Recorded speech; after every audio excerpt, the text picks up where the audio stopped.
Have you ever wanted to know me, Monét X Change, on a more deeper, more personal, spiritual level? Well, now it's the time to do it because my hit one-woman show, Life Be Life, and is going on tour. We're going on tour this January, and this show is hilarious, but it's also emotional. People come see this show, y'all, and they are crying, okay? From stories about rendezvous in the basement to boo-hoo crying with a man at a bar. Ooh, this show is everything. So come see it this January and go to my website, monetxchange.com, to get your tickets. I'll see you there. He's like circling with red, Xing with black, doing arrows with the blue. I'm like, bitch, what in the, is this, are you playing tic-tac-toe? Monét Talks. Everybody come sit down, let's have a chat. Monét Talks. Living life gossip, chop it up, this or that. Monét Talks. Get comfortable, cause you on the show. We just wanna know where you been, who you been with. Monét Talks. All right, welcome to an episode of Monét Talks. Today's episode, I am very excited to have it and to have this conversation and to talk about something that I know there has been a lot of speculation. I mean, a lot of speculation. I'm not Kim Kardashian, but I think that there has been a little rumblings about things regarding my body and like questions about what people think I've done to my body, what I have and what I have not done. So in this episode, I'm going to clear the air. I'm Monét Talks everything I've done to my body, okay? Now, when you are a celebrity, I didn't like calling myself a celebrity. That sounds so stupid to say. I don't think I'm a celebrity. I'm not Jennifer Lopez. I'm just Monét X Change, aka Kevin Burton. But when you are a public figure, a public-facing person, I think there is this pressure that people, this desire, people want to know, like, you know, like what's the tea, like what's going on under there? What are the nips? What are the snips? What are the tucks happening? And I think, you know, are they owed that? No. But when you are a public figure, I think that there is a certain level of disclosure that you can have because the tea is you are influencing a lot of people. Like influencing is a real thing. And I didn't realize influencing was such a real thing until I was watching a TikTok about this girl talking about, do you know what true influence is? E-Kane on TikTok was talking about influence. And E-Kane is if you don't know her, check her out on TikTok. Her life is crazy. There is a lot going on in E-Kane's life. But she had a video talking about the power of influence. And I'm like, yeah, like when you're a public figure, you don't even realize you're influencing people in a certain way to make certain decisions. And there is a responsibility in that. I think there is an onus in that you can take on to, that you have to have some responsibility for. So I want to be honest and forthcoming about what the tea is going on over here. And yes, there is some privacy and anonymity that you are entitled to as a person on this planet, as just a human being. But I think when you add the layer and the level of celebrity to it and public figureness, you sometimes can be responsible for decisions that people make, especially when you're living in a certain way and presenting something and people think it's something else when it's not. I think that's when it gets murky and when it gets weird. And I want to have a real and honest conversation about that. So my body, first of all, let's talk about, I grew up a very, very fat, chubby kid. Okay. I have been fat from the time I came out the pussy until about, a couple years ago. Okay. Like I am a career fat kid. Like those stories I talked about on the other podcast on Sibling Rivalry about how my mom would make Sunday afternoon lunch dinner. And like I would literally, when she would like step away, I'm not kidding you, I was like Harriet the Spy at the end of the hallway, like waiting for her to step away so I can go like and peek inside the pot and see if I can steal a piece of like chicken or like a food or something. It was like, that was literally my life. And like, I remember like we would because going to the grocery store was like a family activity. We would do it after my parents got off of work in St. Lucia on like a Friday, and they would pick me up from school, and then we would go straight to the supermarket. And like in the supermarket, I was the type of kid, like, bitch, when we would pulling up to the supermarket was like going to Six Flags. I was like, oh my God, we're at this amazing place with all these wonderful things inside. Like that was me. Like I would get excited. I was excited about the notion, about the event of going to the supermarket, because to me it was an event, and like we would like walk down the aisles and I would be like literally enamored by the things, not the vegetables, but like the bad, like the Dunkaroos and like the Oreos, the Chips Ahoy, like and my mom would like, I wouldn't get like beat or like I did get punishments as a kid. Like I would get like spankings and stuff, but I wouldn't get spanked for being wild at the supermarket. But it would be a little like, you need to calm down. You need to settle down. Like a little like, stop it. Like you're being wild. Like I would like take things from the cart and just put it from the shelves and just put it in the cart. My mom was like, "What are you doing? Like you have some decorum. Chill, kid." And you know, I also come from a family. I'm West Indian. Shout out all the West Indians. My family is from St. Lucia, and I think a lot of the way that we shared love and we showed love for each other growing up was with food. Like, you know, we would have big celebrations or for birthday parties or anniversaries or whatever. Like, food was always at the center of it. Like, food was the thing. Like, that was the pinnacle of the event. Like, people would be making food all day and we'll all come together and share this big meal together. Like, food was a very big part of how we shared and showed love.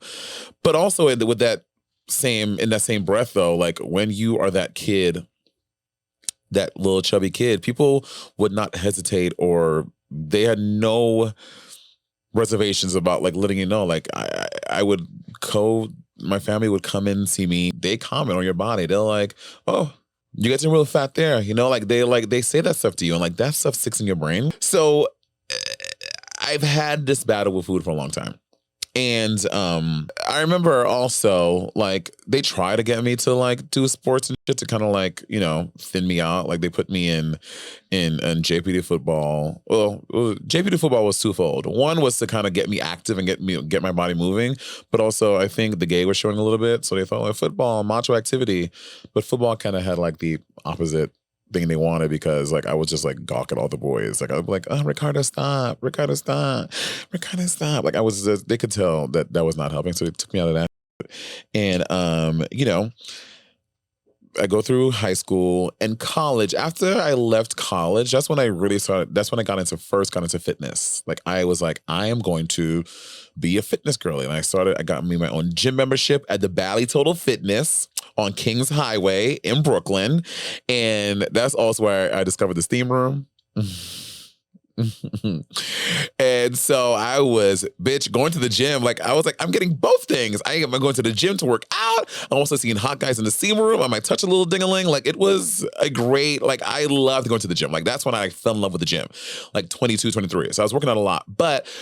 And I think that's probably in my adult life until now, that's probably like the smallest I was. Like right after college, about like 23, 24, that was probably the smallest I was.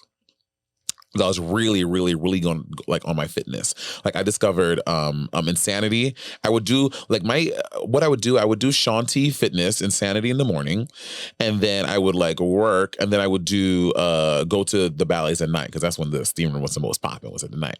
So like I was doing like 2 a days, and my body was looking really good, and I felt really good about my body. But then I discovered drag, and then, you know, I was working a lot and then doing drag, but then coming from the drag shows and eating a full bacon, egg, and cheese on a hero, not just a roll. I would get the long bread of bacon, egg, and cheese with a bag of chips and a soda, eat that, and then go right to bed. So I started to gain a lot of weight really quickly. And then, so I've always like kind of had this like struggle with like food and just, you know, making it all work for myself. So cut to what?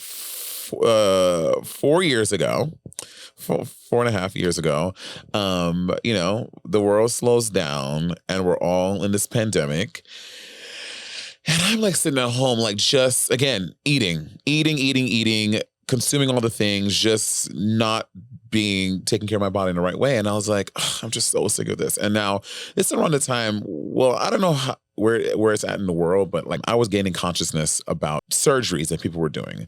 Like, and again, growing up in the early 2000s, late 90s, whatever, like I had heard of liposuction, but I didn't really quite know what that was. But we were all home in the pandemic. I had nothing but time to like spend hours and hours researching this lipo thing. And I was like, oh, they just suck the fat out of you and then that's it? Like, that's so easy.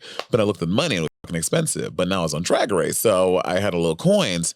So I was doing a lot of research, looking through different doctors, trying to find someone in New York. In New York, it was astronomical. I could not afford to do a surgery like this in New York. Like, there's no way. So I started looking at other cities. I'm like, oh, Chicago. And then I was looking at someone in Atlanta. And then one day I was on the Instagrizzle and a video of Saucy Santana popped up on my Instagram, and it was from a place in Florida called The Best You Now. And it was a video that Saucy Santana did of him getting liposuction, and they showed his before and after. And you know, Saucy Santana had a body that resembled like myself. Like I was like, oh, like I look like this, and this way it looks like now. I'm like, I can do this too. But he got he got a lipo 360 and a BBL. I was like, I did not want to add anything. I was like, I only want to subtract. I'm not adding anything. I only want to subtract. Well, that was what I thought. So I DM'd the people. I DM'd their profile, and I'm like, hey, I wasn't on my computer, I was on my phone. I was like, hey, my name is Monét X Change, and I saw that you did some work on Saucy Santana. I think he looks really good, and I'm interested in what procedures you have that you're offering, because I would like to perhaps get some body work done with you guys. So they hit me up right away, and but the price was still a little too much for me. I was like, okay, no, thanks. I'm good. And then I was like, I can find something in New York. And then Goals Plastic Surgery in New York popped up because now I'm looking up. The internet is crazy. Like I message one plastic surgery place, and then my entire ads timeline sponsor became all body modification plastic surgery. So I found this place in New York called Goals Plastic Surgery. And I was living at that time on 145th in Harlem. This place was on 135th and Adam Clinton Powell. So like around the corner from my home. I was like, oh, they're in New York, and all these people are getting, let me check them out. So I hit them up. They hit me back right away. And the woman there who, if you have seen the video of Miss Netta and Charles plastic surgery, the same woman that is in the video showing Miss Netta and Charles on the surgery table, that's the same woman I met up with at Goals Plastic Surgery. That place that is getting all these like crazy reviews about their botching people and how dangerous it is. That's the same woman. So she hit me up when I hit Goals up. I got her name. I forget her name. But she set up an appointment for me to go over to Goals, and I go over to Goals Plastic Surgery, and I walk into that place, and I just got negative vibes immediately. It just felt like, and I don't mean to disparage these people, but this is just my experience. Obviously, a lot of people go there, they're happy with their results, and they're good. It was just my experience going over to Goals. Like, it just seemed like I walked into the waiting room, like it's like first of all, it was just in a brownstone in New York City, and I walked into the first floor, but like a building like a office brownstone building. I walk into the lobby in the first level, and just like when I'm telling you, about 8 women sitting there, some all looking like they were about to get surgery. I saw 2 like with their knees up on the chair, like they got a procedure and they couldn't, because I know when you first get your BBL, you can't sit on it. So they got that, and they were like all sitting up that way, and it just like, I'm like, this looks crazy. So then as soon as I walked in, because I was an influencer, they took me right to the doctor's office as I walked to the doctor's room, and I got to the back, and they asked me all these questions. First of all, when I say doctor's room, it seemed like a storage closet that they had a doctor's table in, and like the other chair, and like there was some like medical equipment, but boxes were all over the place. Like it didn't seem super sanitary. Like it just did not feel like I didn't feel like this was right. So I'm talking to them, and talking to her, and she asked me all these questions about my influencing, and saying like, if you agreed to let us film you doing this, like let us film your pre-op, film the surgery like getting done, like I will take over on your Instagram, and we will be going live on your Instagram of you getting the liposuction in real time on the table. Crazy. And we'll do that, and then we have to film some of your massages, because if you don't know, when you get liposuction, you have to get drainage massages, and they're like, we have to film 2 of the 5 of those that you get. And I was like, Okay. She's like, if you do all that, the surgery will be completely free. We will pay for everything, but you have to agree to the terms that we will be showing down. I was like, in the moment, I said yeah, because I was like, I'm just gonna like, we just want to get it over with, because I knew I was not gonna get surgery here. I was like, yeah, that sounds great. And then I was like, so I'll come back for the consultation. And she was like, oh no.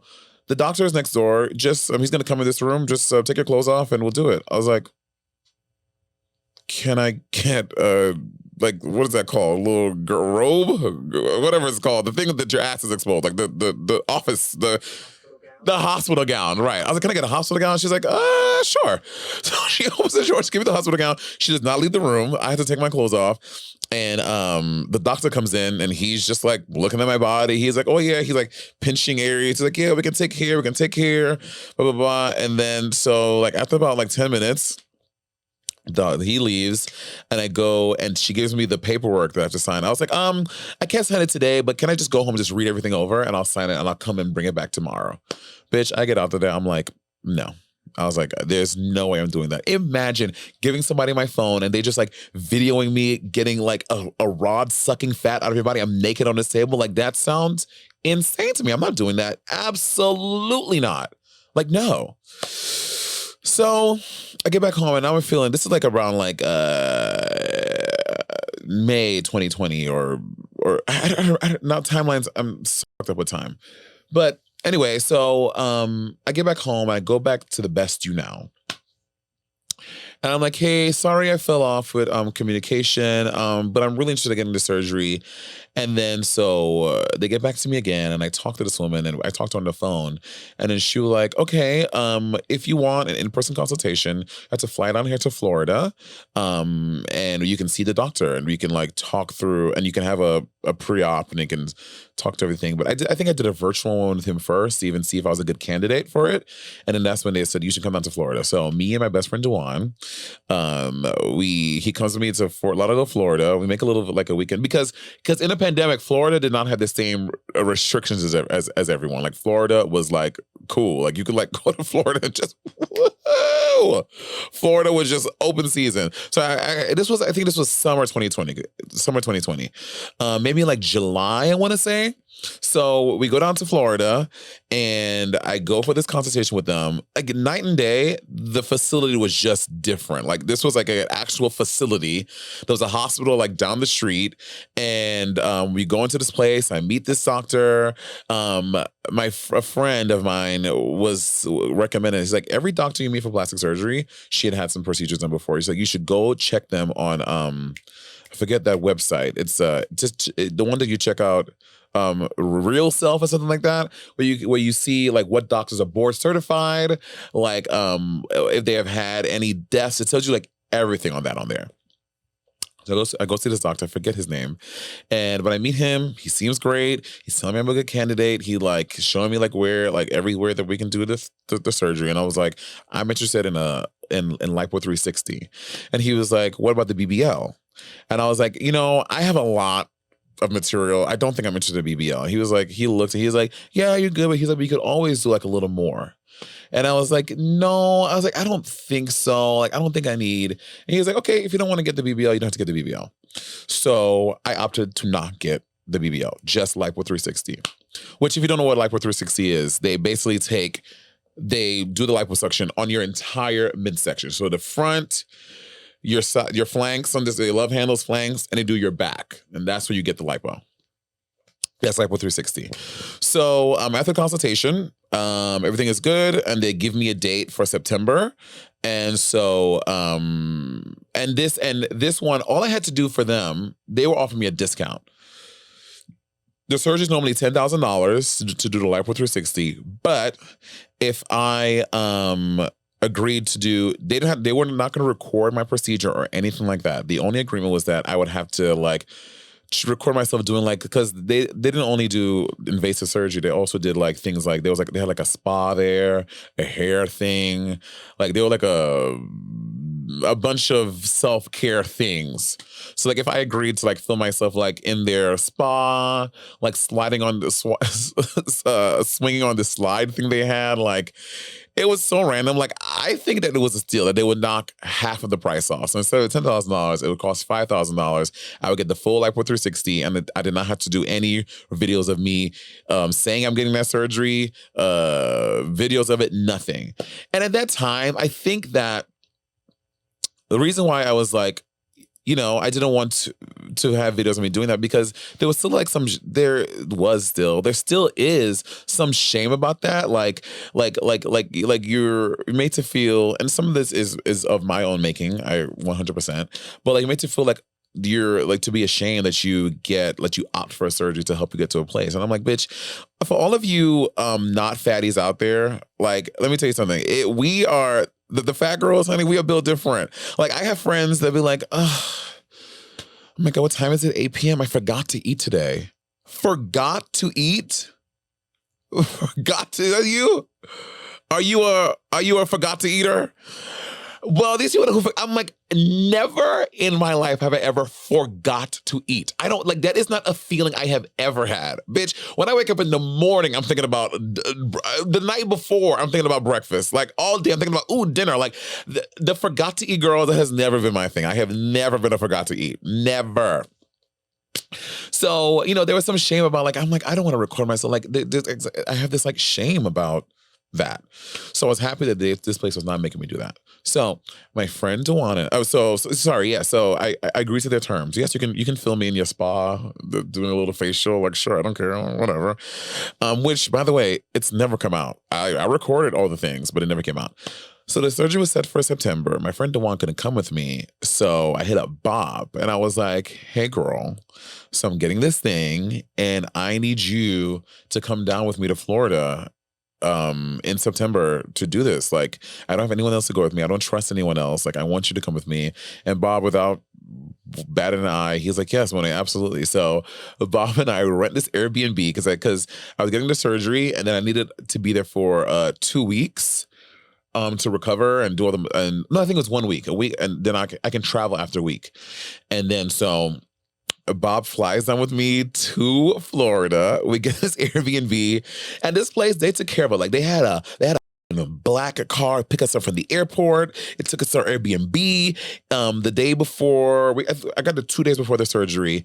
They set up drivers for me to pick me up from the Airbnb, take me to my pre-op thing, then come back and take me to get my blood work done. Like, they took care. I didn't have to pay for anything else except the $5,000 for the surgery. They took care of all transportation there. I had to pay for my flights. I paid for me and Bob's flight. So Bob and I got there 2 days before, and Bob and I, we're here at this Airbnb. Bob is, he's keeping me together because I'm scared. Yes, I'm doing the surgery, but you have to go under. And I don't think I've never gone under before this. I got my 4 wisdom teeth removed, but that's not the same as like the thing they put you to go under, the thing they put in your mouth and to take you under, like for surgery. Like that, did you just get like really intense Novocaine or something like that? Like, you're like, whoa.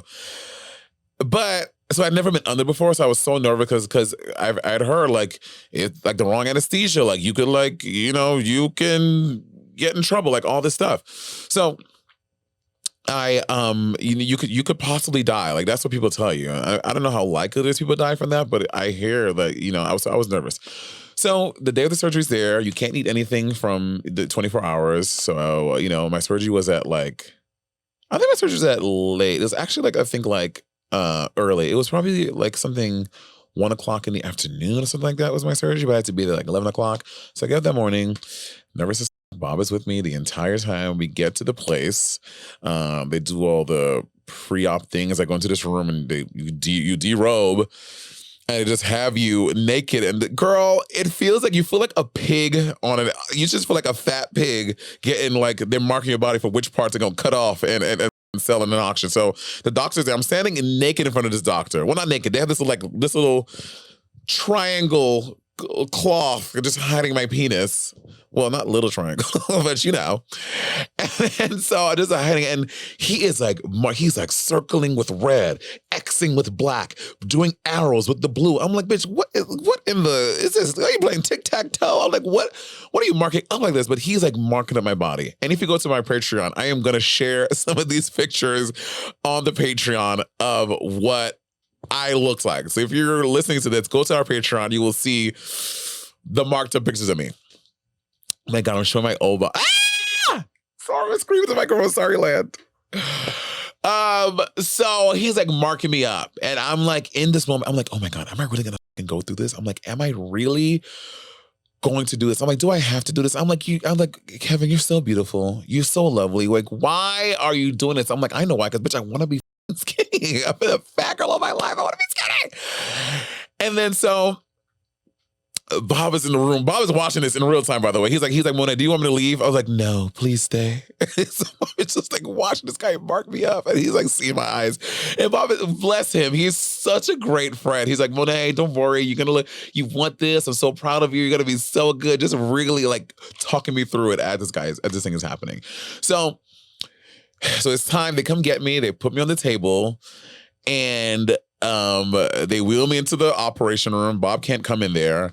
And then the anesthesiologist is talking to you. Now, let me tell you something.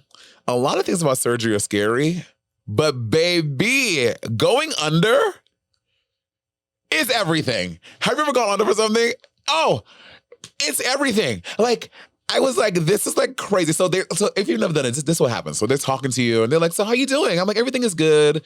They'll be like, so you from Brooklyn, yeah? Where in Brooklyn? I'm like, oh, so this is really interesting. So my mom is, and that's the last thing you remember. And then the next thing you remember though is like you wake up in 2 minutes and you're like, but that's obviously you're on they're doing the thing, but going under is such a great experience. I'm into it.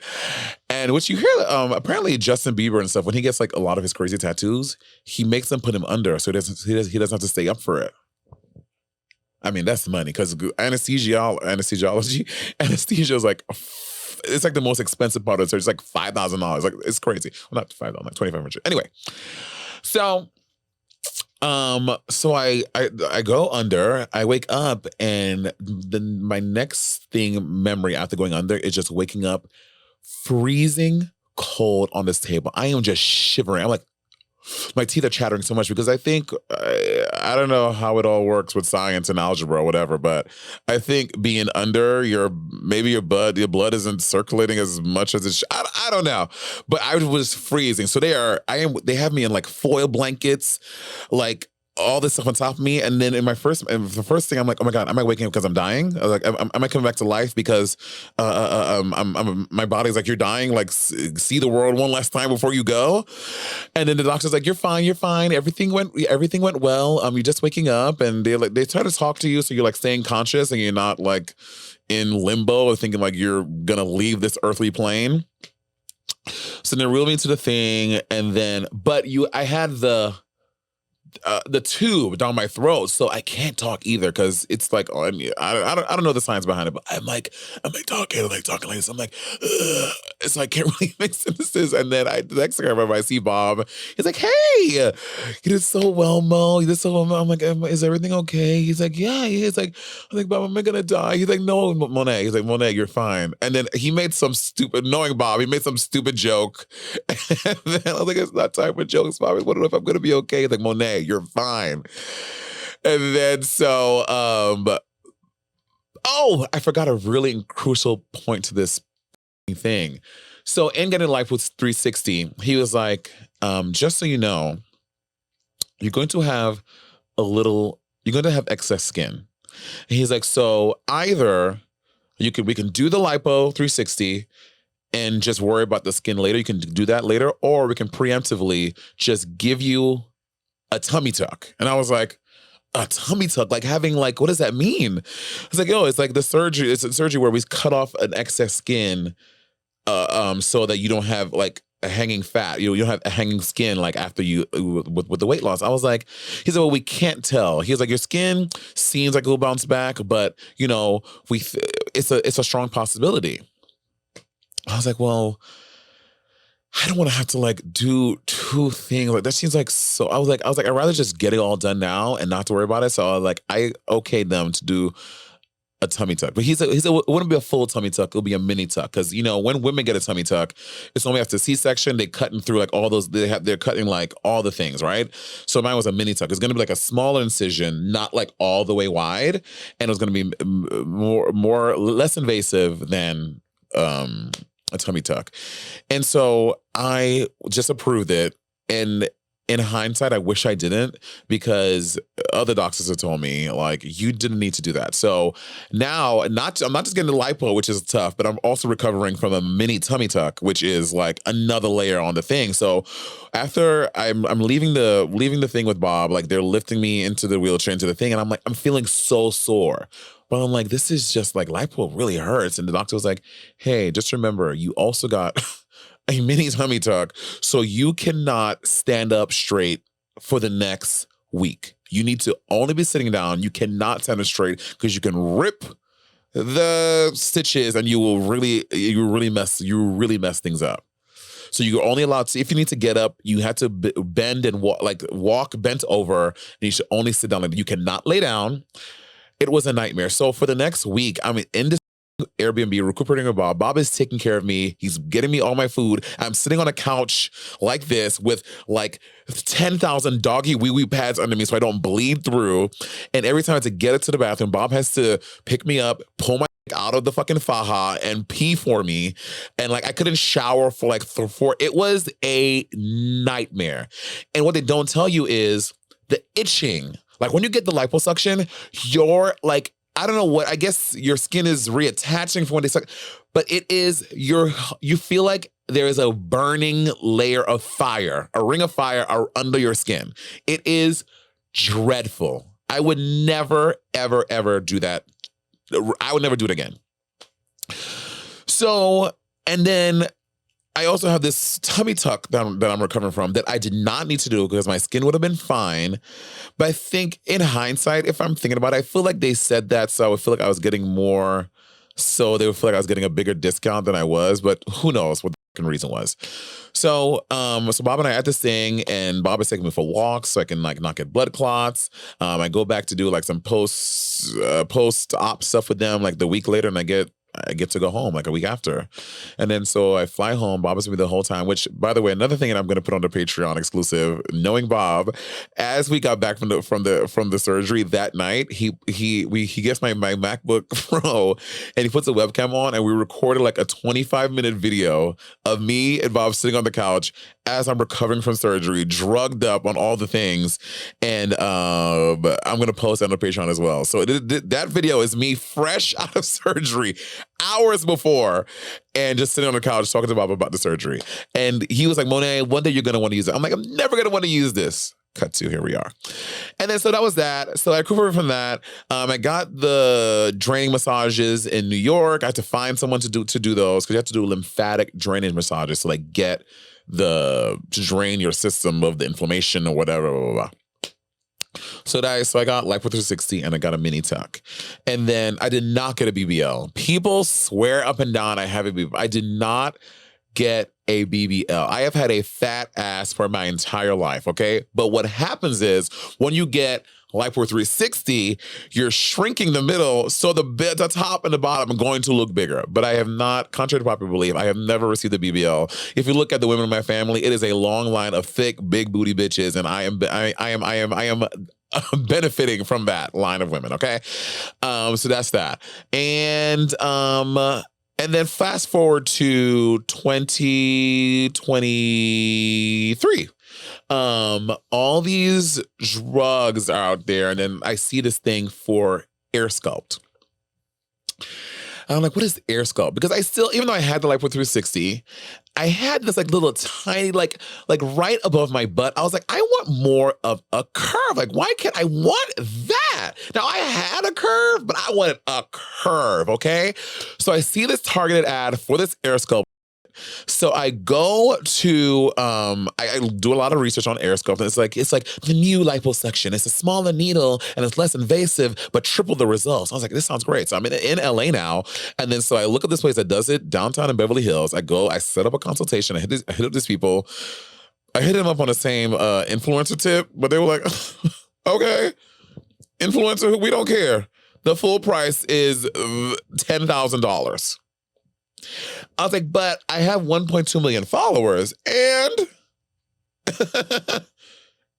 so I was like, all my little coins I was saving up to buy a home.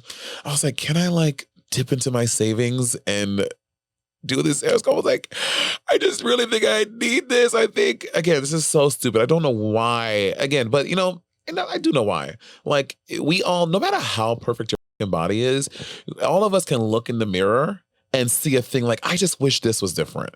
And like, I think I didn't realize that until maybe a year ago. I'm like, no matter if you are fucking Kardashian, whoever, like everyone, we're all prisoners of this thing in here. And then so when you look in the mirror and you see that little freckle that you hate, or you hate that frown line, or you wish this boob was this, or this nipple wasn't so pink, it was a little more brown, like we all have that. And so that was like the thing, and like I was hyper fixating on. I was like, I wish I just want more of a swoop. Like, I want a swoop. I don't want it to go like this. I want to go like this. I set up a consultation with his people. I go see him. He's like, oh yeah. And when I tell you, he's pinching the tiniest bit of thing. He's like, you know what? We can take care of that. If we take this out, you're gonna have this. I was like, okay. So I agreed to go to this doctor. But I was like, you know what? Here's what I struggled with lipo before the burning thing. And like he's like, no, this is Airoscope. This is completely different. You're not gonna feel that. So I set up the procedure. I go to this place. I forget the name of it. I don't know the name of it, but it's in Beverly Hills on Bedford Drive, one of the places there. And then so I go to this guy, and I was like, but silver lining, I'm gonna get to go under again. It's gonna be great. But I'm not. This Airoscope is not like typical lipo. You don't have to go under. They do it while you're awake. So they bring me to this room, the same things. Like I get there, the doctor's like marking on my back, we're gonna do this, da, da, da, da, da. This time I go by myself because I'm like, I don't need anyone to go with me. Like someone's just gonna pick me up at the end of it. And then so I get on the table, and I am laying flat on the table. The little machine that collects all the fat, I can see it in front of me, and the doctor, they're numbing me up. And then they give me some pill, maybe a Xanax or something to like calm you down. I've never done Xanax, so I don't know what Xanax does. Maybe it was a Xanax, something like that. And I can feel the pressure of them putting the rod inside of me. And I'm looking at the little machine. And when I tell you, like we obviously, if you've ever watched a liposuction video, bitch, when they do lipo, bitch, that machine is filling up. People are giving like cc's of fat. So they're doing the thing, and I'm seeing little bits of little fat coming to the thing. And then we get, and like about an hour in, he's like, all right, we're done. I'm like, we're done? I was like, the thing, there's nothing in the thing. There's really nothing in the thing. He's like, no. Trust me, we got all there. Trust me, we're done. And with this, you're going to be gagged at these results. I'm like, but doctor, there is like, when I tell you, like, it was like this much in that little fat collecting cylinder thing. He was like, because of the area, trust me, this is perfect. We got it. Cut to, in hindsight, I did all the things. I wore the faja, I wore the little back thing, because you have to wear, when you do these liposuction, you have to wear a faja. When I did my first one, I wore a faja for 6 months, and you have to wear these boards to keep the skin tight, so that when you in the healing process, everything stays tight and like your body forms back to how you want it to. So I had like a little backboard on. When I had my full body, I had like something here, something on the back, something on the sides, like to keep everything pressed. And then so I did the same thing for this thing for 3 months. I like had the thing every day. I had my faja on. When I tell y'all, I regret that surgery, because after that one, nothing changed. I fully wasted my money. It was a waste of money. Nothing came from that surgery. And it's the one thing that I've done to my body that I regret. I regret fully. So those are the two things. I had lipo 360, 3 things. Lipo 360, a tummy tuck, a mini tummy tuck, and I had a lipo again in my lower back to give me the fantasy. But those are the things I've done to my body, and contrary to all what they are. And I think the moral of all of that sticks out to me is that I want to always be mindful that, again, no matter what your thing is, you're struggling, no matter if you, like, everyone is entitled to do whatever you want to your body. And I think the question that rolls in is how celebrity factors into that. And I don't think that celebrities have to disclose what they do. I don't think that celebrities or public figures, I don't think the public the Gen Pop is entitled to know what you've done to your body, except for when you're moving into a position where you are monetizing it and you're selling a fantasy that is not real, right? Like, people have comments on my thing. They're like, "Oh, Monét, how you did this? How you did that? How you did that?" And I mean, this is, I'm going to talk about this as well, but something after I got that surgery didn't work. I was, noticing my body changing in a way that was undoing all the work that I did.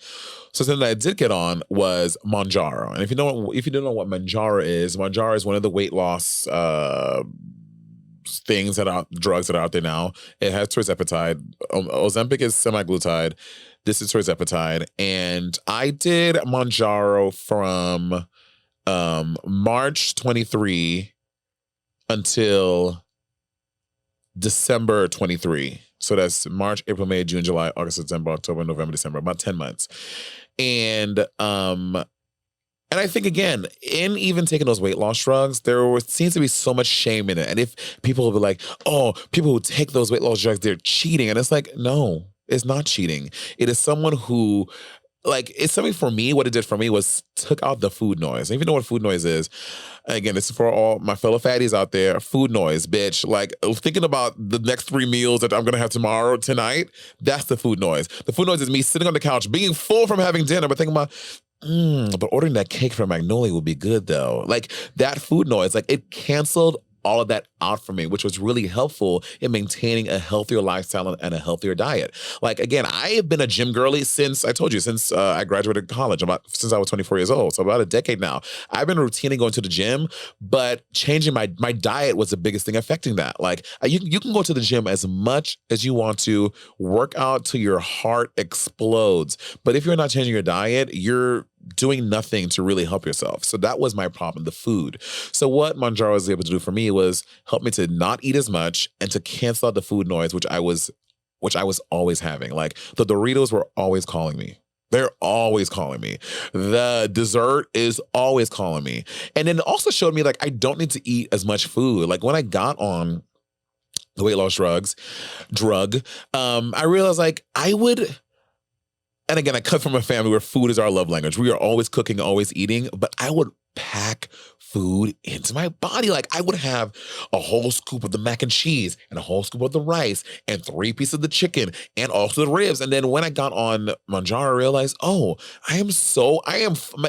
my body feels great with just half of the mac and cheese, with just one of the chicken, with just 1 rib and 2 things of broccoli. Like, I did not have to have all of it to feel satiated. I think that was the biggest lesson I turned around. And then so when I stopped taking Mounjaro, beginning of 24, I carried those same habits into that. And since then, I got on it again for 1 month because I found myself getting a little wild. But since then, I've kind of been off of it and weeding myself off of it. And how I did that, I was doing, instead of, you do the shot every week, then I changed to doing it every 2 weeks, then 3 weeks. And you know what I mean? So I think it just taught me to have better food habits. And it just it's teaching me, I'm going to say teaching me to have a better relationship with food. And so that's kind of the things that I've done to my body. Now, will I do more? In terms of, I can't say no.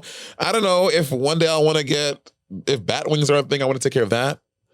I don't know I don't know. But as I sit here today, I'm very happy with my body. And I want to also acknowledge that even in taking weight loss drugs, I am a gym girly. I work out a lot. I am at the gym 6 times a week since I started taking Mounjaro. I become a 6 days a week gym person. Like, I'm at the gym every day. And to be honest, even before the weight loss drugs, gym is something that just makes me feel good. It gives me endorphins. I don't know. I feel if I'm having a day, going to the gym makes me feel better. Now, that's not to say it. Sometimes I don't wake up and be like, oh God, I don't feel like doing it today. I'm a human being. Yes, that happens. But more times than not, often more times than not, it's just something that brings me joy and happiness to go to the gym and work out. I find a lot of happiness in that. And so, as for surgeries, I will just my body. I told you I want to get my feet done because, bitch, I have dragon feet. Drag has destroyed my body, especially my feet. Before drag, I used to have beautiful, I could have been a foot model. I could have sold feet pics for a lot of money. Now, girl, it looked like someone took a sledgehammer and just went to town. So I want to get my feet done. I found a doctor to do it. I just have to find a time because like obviously there's downtime right now. I can't like walk for like 2 weeks. So I just find a time and now I have this show. I can do it here. I can be here and get my feet done and just be on the show. So that's one that I want to do. And something to my face. I don't know. I'm not opposed to facial stuff, but I've never done filler. I've never done the threads. I've never even done Botox. I've never done anything to my face at all. I've never done any injectables, anything. The most I do to my face is my own skincare that I do at night. And I started using that TikTok Medicube mask, which is everything. It is everything. It's just like the little cleansing mask you put on it freezes overnight and you rip it off in the morning and you're like a new creature. It's fierce. But I am not opposed. I do this. Oh, this is what I want to do. If you notice this, look really closely, right? See this eye? No hood. This eye is perfect. She is the gold standard. Her, you see this fold? I want this. I want it to be symmetrical. So I do want to do that. I don't know if I can get a surgeon scar here because then you'll see it, but I definitely want to lift this. I would definitely do that. And I want to try taking Botox, but I think Botox is more so for wrinkles. I don't have a lot of wrinkles, even when I scrunch my forehead. I don't have that forehead wrinkle thing like that. So I don't know if Botox is for me yet, but I'm not opposed to any of it. I'm into all of it. I think that all surgery, what you want to do to your body is completely 1000% valid. And anyone who is opposed to that can f off. That is none of their business. It is your body. Make decisions for your body that make you feel happy. Damn be what anyone else has to say. Period. And so we're almost at the end of the episode. I posed a question on Patreon. You guys have some, we're calling this our Talk to Me section where you guys talk to me. So I might have some of these. I'm going to read some of these and just react to them, okay? Here we go. In general, it's not anyone's business. I don't need to know what procedures a celebrity has done. The only time something like that should be public knowledge is if it directly pertains to their business in a way that omitting it would be deceitful. Like if someone sells a lip plumper, but they actually have lip filler. That shots fired directly at Kylie Jenner. And yeah, I agree with that. The omission part is the part that gets wild with that. And I guess... But also, I was not selling anything. I don't know if you would consider me doing lipo omission. Like, I mean, it's none of anyone's business for what I did to my body. But I'm also not out here being like, look how great I look. All I do is exercise. Ting! That's not my thing. It's none of our business what people want to do to their bodies. If I had the money, I'd probably get me a little BBL too. It does bother me when a celebrity influencer who gets the weight loss surgery or takes the weight loss drugs comes on social media and lies about getting it and says it's from hard work and eating right. So either tell the truth or just don't mention anything about the weight loss, which is why I was like, Rich, I'm not going to mention anything until I am ready to, and here we are. But I do understand that can be hard when followers are questioning the change in your appearance. Another one. I've been on Ozempic for about 6 months now, and I've lost about 50 pounds at this point. Initially, I didn't really tell anyone I was on it besides my partner and my sister, but after a while, I opened up to my best friends about it because they were noticing I was losing the weight. Now, I'm someone who works out as often as I can, and I try to eat right. Because let me tell you something, Ozempic face and Ozempic body is real. Bitches out here, they take Ozempic, they don't work out, and they be looking crazy. All tea, all shade. So working out and doing the weight loss drug, I think for me, made me feel the best and feel like I was, the most accurate representation of myself. And the last one. Celebrities and public figures have a right to privacy, same as anyone else. If they choose to have any body modifications done, I don't think it is anyone's business to know. The only exception I can think of would be to call out any hypocrisy if a celebrity or public figure makes disparaging comments on someone else's appearance or body modifications. I might have some neck work done. Ooh, neck work. Why would you have neck work? Oh, you know what? I think she might tell me. To keep me from having a turkey neck. Got it. And if anyone asked, I think I would acknowledge that I had work done.